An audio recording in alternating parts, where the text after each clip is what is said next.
Bienheureux Antoine Chevrier, 1826-1879.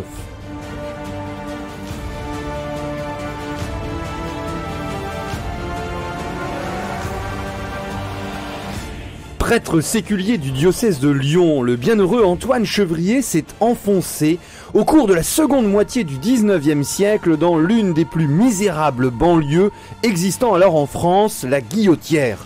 Pauvre parmi les pauvres, il a voulu fonder un groupe de prêtres pauvres pour les pauvres. Passionné de l'évangile, il n'a laissé que des notes qui disent un message simple et radical, le prêtre selon l'évangile ou le véritable disciple de notre Seigneur Jésus-Christ. C'est un prêtre inconnu et prophétique, véritable Saint François d'Assise des temps modernes, dans les brouillards du Rhône et les fumées d'usine, le bienheureux missionnaire Antoine Chevrier crie, comme le saint italien du XIIIe siècle, l'évangile à tous les carrefours.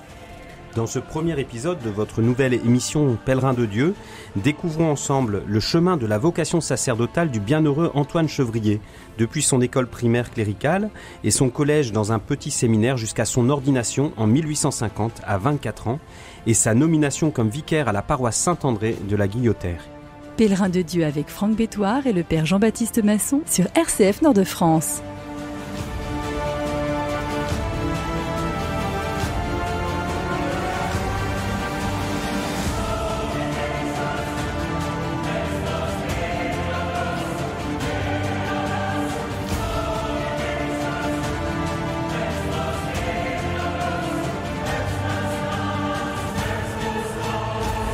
Un formidable personnage ce mois-ci, le bienheureux Antoine Chevrier. Alors nous sommes en France au 19e siècle, dans la première moitié du 19e siècle. Il est né en 1826. Le cadre, le contexte historique est celle de l'industrialisation, plus tardive en France que l'Angleterre, et puis des difficultés de ces ouvriers, de ces artisans qui se multiplient, avec notamment à Lyon en 1831 une première insurrection historique. Ce sont les fameux canuts de la Croix-Rousse qui descendent vers les quartiers bourgeois, et puis également en 1834. Alors, les parents du bienheureux Antoine Chevrier, eux ne sont pas des ouvriers, ou comme on va les appeler bientôt les prolétaires. Le père est un modeste employé d'octroi, ou gapian comme on dit à Lyon, qui est une forme de paiement d'impôts sur le commerce. Claude Chevrier en fait va progresser et appartenir à la classe moyenne des petits artisans, qui n'est plus du monde ouvrier et ne veut surtout plus l'être, puisqu'il est véritablement attiré par la condition bourgeoise. Et il va véritablement, à la mort du grand-père du bienheureux Antoine Chevrier, le Claude Chevrier a laissé à ses deux frères aînés, Antoine, qui a 10 ans de plus que lui, et Joseph, de 4 ans son aîné, la petite industrie familiale de fabrication de bas de soie que le père avait créée à Lyon. Et la mère d'Antoine, Marguerite Fréchet, est encore plus éloignée du mouvement ouvrier. Elle est descendue à Lyon également pour y apprendre le tissage de la soie, et on y reviendra. Elle est née à La Tour du Pin dans l'Isère. Ce sont plutôt des chefs d'atelier, donc relativement on va dire une classe moyenne.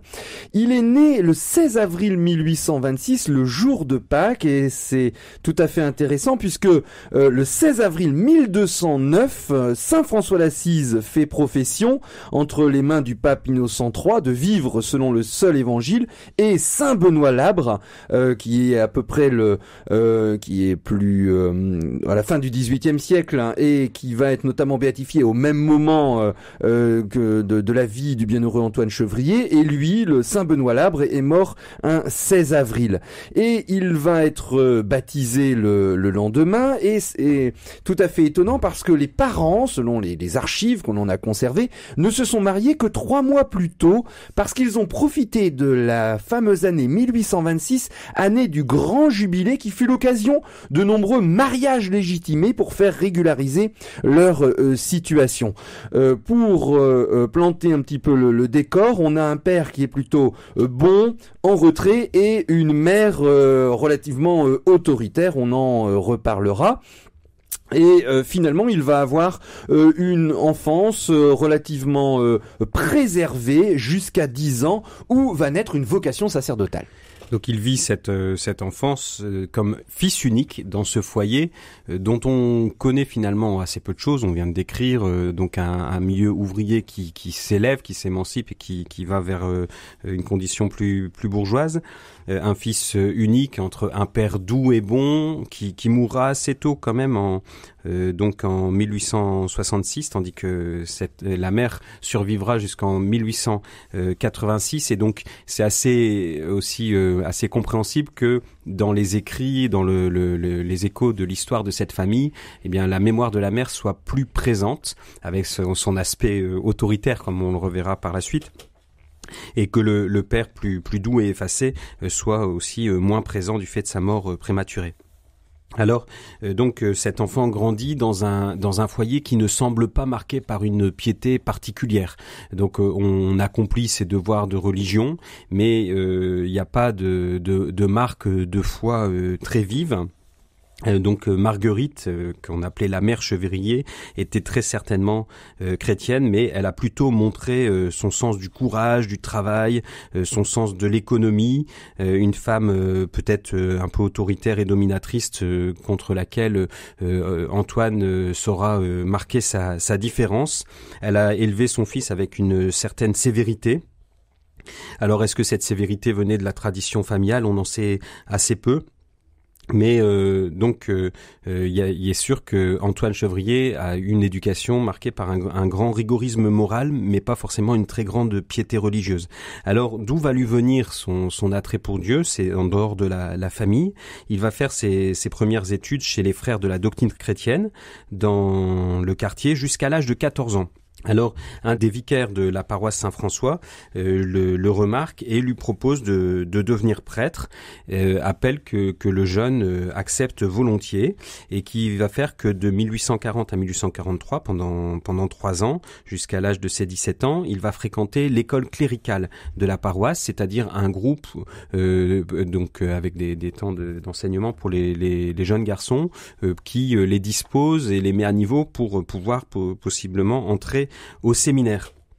Alors, il est certain que Marguerite Chevrier, la mère d'Antoine, a été sans doute assez déçue de cette orientation de son fils, mais elle l'a accepté, un peu à regret, et donc après 3 ans passés à l'école externe cléricale, Antoine peut entrer au séminaire diocésain de l'Argentière, donc situé dans la campagne aux alentours de Lyon.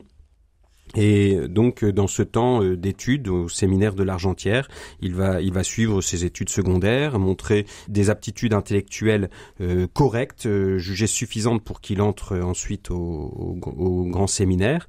Et il semble qu'il était plus doué pour les sciences mathématiques et la physique que pour les lettres.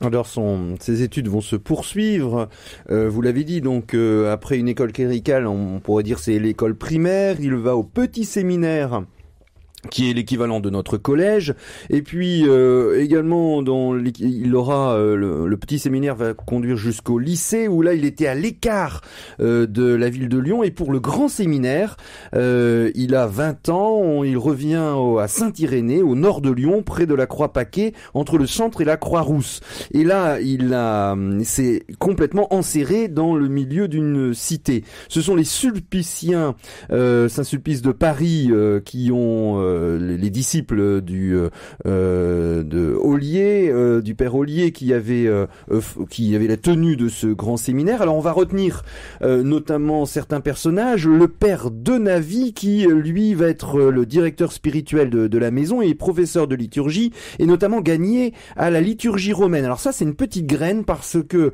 le bienheureux Antoine Chevrier va être très romain dans ce 19e siècle, où on a un gallicanisme encore très puissant, où le clergé français se sent d'abord lyonnais, et puis avant d'être romain. En octobre 1846, il reçoit la soutane. Imaginez, ils sont 86 nouveaux dans ce temps de restauration où les vocations sont importantes. Un séminaire qui compte 250 élèves, une première année de théologie, mais avec simplement 2 fils d'ouvriers. Alors le séminaire est quand même assez strict.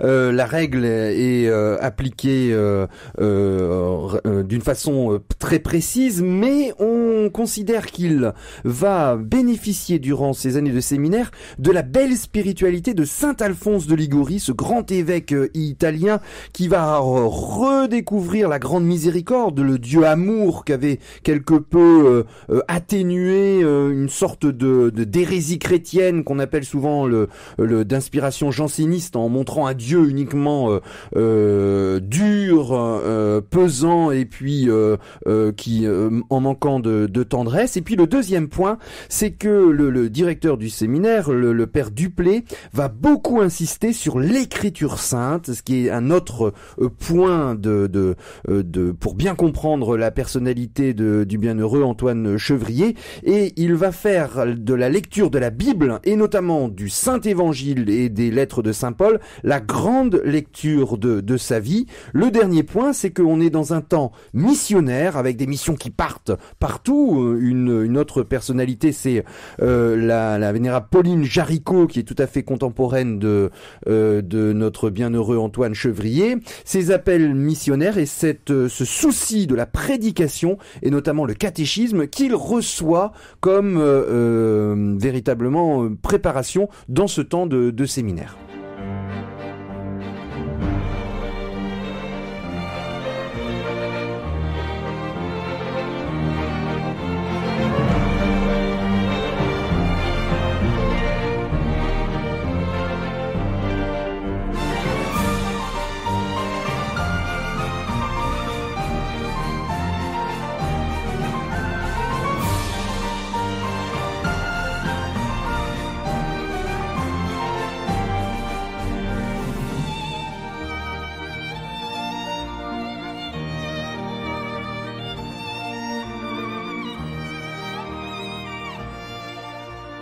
Pèlerin de Dieu sur RCF Nord-de-France. Durant cette période où Antoine Chevrier est au grand séminaire de théologie à Lyon, entre 1846 et 1850, il ressent donc cet appel à être missionnaire et il s'intéresse à la Société des missions étrangères de Paris. Donc une société qui recrute dans le clergé local en France pour envoyer des missionnaires dans des pays. Donc on dit que c'est une société qui travaille à sa disparition, au sens où la règle dans cette société, c'est que ne peuvent y entrer que des membres du clergé qui n'ont d'un pays qui n'a pas bénéficié des missions. Donc par exemple, comme il y a des missionnaires qui sont envoyés au Vietnam, il n'y a aucun Vietnamien qui peut entrer dans cette société. Le but, c'est vraiment d'implanter des églises locales par la contribution de missionnaires venant de pays d'origine des missions. Donc cette Société des missions étrangères de Paris se déploie avec un idéal très fort. Donc il y a énormément c'est vraiment le don de la vie qui est fait à travers ça, puisque il y a une mortalité très très grande des missionnaires. On part ad vitam pour toute la vie. On reçoit le jour de l'ordination le lieu où on passera toute sa vie. Donc c'est vraiment un don de soi complet à Dieu, et ce don, et on voit que ça travaille le cœur d'Antoine Chevrier, qui a ce désir de se donner totalement. Et sa mère s'y oppose de la façon la plus vigoureuse. Donc elle refuse catégoriquement cette idée. Et donc à ce moment-là, on ne sait pas trop si Antoine Chevrier s'est incliné devant sa mère ou s'il a suivi les conseils de ses supérieurs. En tout cas, c'est une première escarmouche assez vive entre la mère et le fils. On voit que il y a cette différence de compréhension de la vocation finalement pour Madame Chevrier. Le fait que son fils entre dans les ordres, ça suivait une certaine logique de progression sociale, et donc même si elle n'était pas franchement pour, le fait qu'il puisse accéder à ce statut de prêtre, eh bien ça lui convenait dans son plan de carrière en quelque sorte pour son fils, et l'ambition qu'elle a signée à sa famille de se hisser au rang de la bourgeoisie, ce que n'entend pas du tout ainsi Antoine Chevrier, qui lui a vraiment ce désir de suivre le Christ dans une orientation pleinement évangélique qui reviendra beaucoup par la suite. Donc pour l'instant, il renonce à cet objectif missionnaire. Il dira plus tard, les parents croient toujours conserver des droits sur leurs enfants quand ils sont prêtres. Voilà, mais donc il saura s'émanciper par la suite de cette tutelle maternelle un peu étouffante. Oui, sa maman qui, devant ses projets missionnaires, lui aurait dit mais des sauvages, il y en a à Lyon. Eh bien, ça va se retourner un petit peu contre elle, puisqu'elle voulait simplement qu'il arrête de vouloir évangéliser. Alors, nous sommes le 29 mai 1847, le bienheureux Antoine Chevrier a été tonsuré, désormais il est clair, il porte la soutane, et là, le vent de l'histoire le rattrape. Nous sommes en 1848, février 1848, Louis-Philippe le roi abdique, la République est proclamée, et là on a, c'est souvent le lieu commun de l'historiographie, des livres d'histoire, ce divorce de plus en plus important entre le monde ouvrier et l'Église, notamment des critiques de ce qu'on appelait les refuges ou les providences. En fait, c'était des couvents ateliers où des enfants, des jeunes délinquants ou des filles repenties que l'État confiait aux religieux et religieuses. Et donc, on a des cohortes d'ouvriers qui vont casser ces couvents ateliers, et souvent on a les grandes critiques marxistes là du 19e siècle en critiquant l'Église de France simplement bourgeoise, alors que les ouvriers vont s'abreuver dans l'eau du socialisme et du marxisme. Alors évidemment, les historiens d'aujourd'hui ont complètement nuancé cette grande vision qui opposait l'Église du 19e siècle uniquement bourgeoise face à un monde, un prolétariat qui serait socialiste. C'est beaucoup plus compliqué que cela, et on le voit avec le bienheureux Antoine Chevrier qui va se mettre du côté au contraire des pauvres, et il va alors c'est tout son premier contact, il faut l'admettre, son enfance était préservée, il a une famille qui voulait pas être en contact avec le monde ouvrier, et puis là en 1848, en fait, dans le séminaire, vous avez une prise de possession de ce qu'on appelait les voraces à Lyon, c'est-à-dire les corps francs d'ouvriers à la pointe, et puis il tenait club à l'intérieur du séminaire. Ça fait tout à fait penser à mai 68 en France, dans la salle de théologie, et donc c'est un premier contact. Et le bienheureux Antoine Chevrier, lui, il est nommé sacristain, alors il passe son temps à cacher les vases sacrés les plus précieux, en se remettant en civil, en les cachant chez sa mère directement, et puis finalement c'est l'armée qui se déploie et qui va faire cesser cette révolution, qui va permettre le 2 juin 1849 au bienheureux Antoine Chevrier d'être ordonné diacre en vue d'une ordination sacerdotale. Cette ordination sacerdotale a lieu le 25 mai 1850. Donc il est ordonné par le cardinal de Bonald, archevêque de Lyon. On a assez peu de choses sur la façon dont il l'a vécu spirituellement, quelques notes de retraite, mais on ne sait pas si c'est ses propos personnels ou ceux du père qui prêchait la retraite. Et donc ça paraît assez conventionnel, mais on voit à travers ce récit sa forte conscience, une conscience vive du sacerdoce qui est une caractéristique aussi de ce renouveau spirituel du 19e siècle, avec cette conscience d'être configuré véritablement au Christ prêtre. Et donc, et le fait que l'ordination dépose comme un sceau, un caractère particulier qui configure au Christ chef de son Église, pasteur et prêtre éternel. Et donc il y a cette appartenance toute spéciale, particulière, qui lie le prêtre au Christ, de laquelle il va vivre, dont il a fortement conscience. Simplement, on sent encore, c'est un homme qui est en recherche de l'orientation évangélique de sa vie sacerdotale. La question, c'est comment il va pouvoir vraiment suivre davantage le Christ dans son mode de vie, sa façon de vivre, avec cette question ouvrière qui lui a été posée de façon vive aussi lors de la répression de la Révolution de 1848. Il fait partie de ces personnes, on l'a évoqué, qui n'a pas peur du contact avec le monde ouvrier, qui discute avec les ouvriers présents dans le séminaire, et qui contribue dans ce mouvement de 1848 à une certaine sympathie qui n'avait pas eu lieu dans les révolutions précédentes, notamment en 1830, certaine sympathie entre l'Église et la classe populaire qui va ouvrir de nouveaux champs de mission dans les années à venir.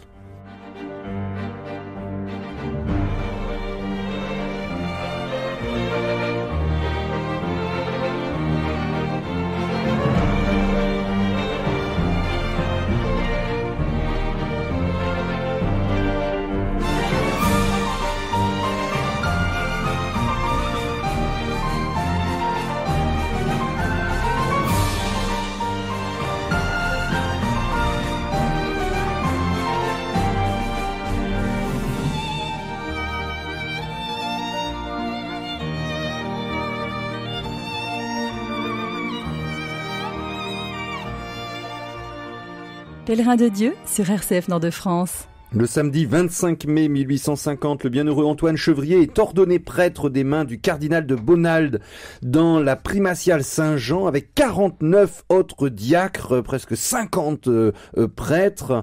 Et 3 jours après son ordination, le 28 mai, le bienheureux Antoine Chevrier reçoit sa nomination vicaire de la paroisse Saint-André à la Guillotière. Alors là, c'est le passage au barbare entre guillemets dans ce texte célèbre du Federico Zanam, qui a écrit que l'Église devait passer un petit peu comme les Romains au 5e siècle face aux invasions barbares. Il ne devait pas avoir peur de cette nouveauté. Il rentre dans alors que lui il avait été assez préservé dans un milieu quasiment qui se rapprochait de la bourgeoisie, et puis dans un séminaire qui était à l'écart du monde et du monde qui était en flamme avec les révolutions de 1848. Il est vicaire dans une des grandes banlieues industrielles qui est en train de grossir, la Guillotière. On est juste de l'autre côté du Rhône. Il y a un pont très ancien qui le relie au Vieux-Lyon, et là on a un contraste terrible entre des quartiers très aristocratiques du Vieux-Lyon et puis la rive gauche qu'on appelle Broteux, Villeurbanne, Guillotière, qui passe de 7000 habitants au début du 19e siècle à près de 40 000 au moment où il est affecté, jusqu'à 250 000 à la fin du 19e siècle. Et on a une certaine rivalité, on a une grande méfiance, et puis c'est une paroisse toute neuve où le jeune vicaire finalement va se donner corps et âme. On a conservé les statistiques tout à fait étonnantes de ses premières activités. En fait, il faisait tout. Imaginez, en une année, 150 baptêmes, près de 100 enterrements, alors que le prêtre qui était le doyen, il était simplement vicaire, on faisait à peine 16 baptêmes pour toute l'année, et puis il avait un deuxième vicaire qui lui en faisait 50. Donc lui, le bienheureux Antoine Chevrier, faisait 3 fois plus de baptêmes qu'un autre vicaire. Il ne se plaignait jamais, ses matinées, travail intellectuel, sacrement et visite des malades et des pauvres l'après-midi. Alors ce ministère donc très apostolique qu'il choisit de vivre de façon très active le met aussi en contact avec cette population ouvrière qu'on a mentionnée, et Antoine Chevrier sent ce malaise d'une certaine distance entre ce qu'il vit dans la paroisse avec le public qui fréquente la paroisse et un monde qu'on a du mal à rejoindre et pour lequel il est toujours question d'argent. Alors il constate aussi qu'au presbytère on est bien logé et les gens qui viennent au presbytère en font la remarque. Alors lui il sent ce désir aussi de retrancher, alors dit-il, tout ce qui sent le bourgeois, le bien-être, la commodité. Il ne faut pas qu'en entrant chez nous on puisse dire il est bien, ce n'est pas mal, il faut qu'on puisse dire il souffre. Donc il désire aussi rejoindre cette population sur ce dépouillement pour pouvoir lui annoncer plus efficacement l'évangile. Et il va y avoir un événement à Lyon qui va aussi lui permettre de manifester sa charité et son élan vers ces populations démunies. C'est les grandes inondations de mai 1856. Alors, de nos jours, on voit encore sur les quais du Rhône les panneaux qui indiquent que la cote maximum de ces inondations qui ont été absolument catastrophiques. Et donc, notamment pour le quartier de la Guillotière, il y a eu donc les maisons inondées, beaucoup de morts. Il fallait secourir les gens dans leurs habitations. Et parmi les sauveteurs les plus actifs, il y avait Antoine Chevrier qui prend la barre, qui va sauver des personnes chez elle. Et donc là, on voit vraiment cette figure du prêtre totalement donné qui ne ménage aucun de ses efforts et la surabondance de sa charité apostolique.